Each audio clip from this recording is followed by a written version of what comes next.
Kaloka, Joel Lamangan. Pinulutan nga ba ang review ni Goldwyn sa acting ni Janine Gutierrez?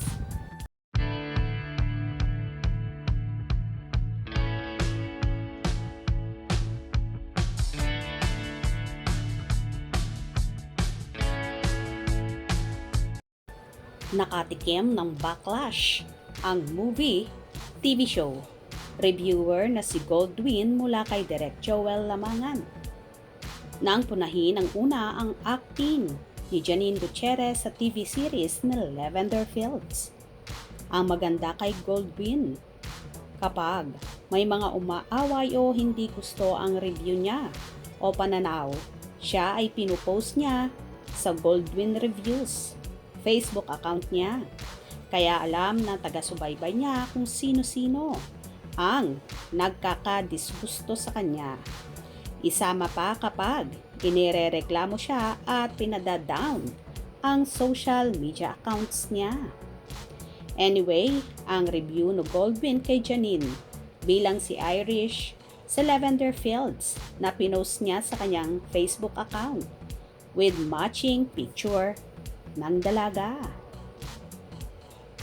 Naka 3 episodes na ang #LavenderFields at nakailang eksena na rin si Janine Gutierrez bilang si Iris Benavides.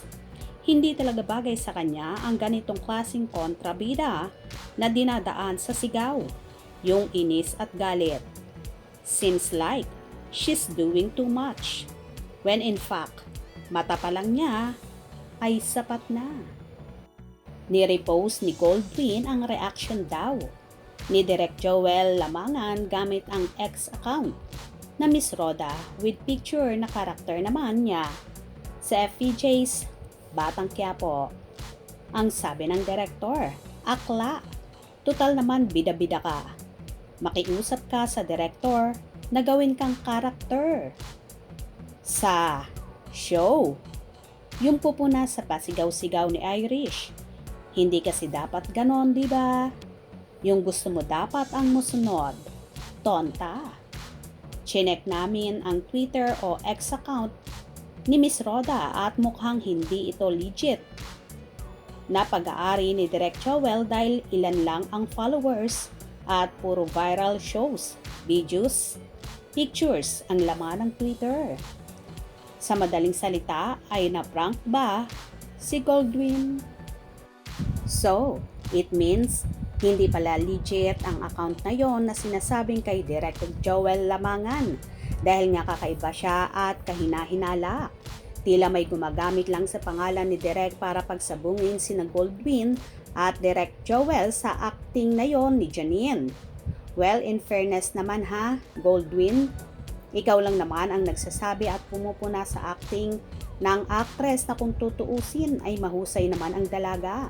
Kaya nga nanalo siya sa katatapos lang na parangal sa 26 Gawad Pasado Award bilang pinakapasadong actress sa telebisyon para sa hit series niyang Dirty Linen.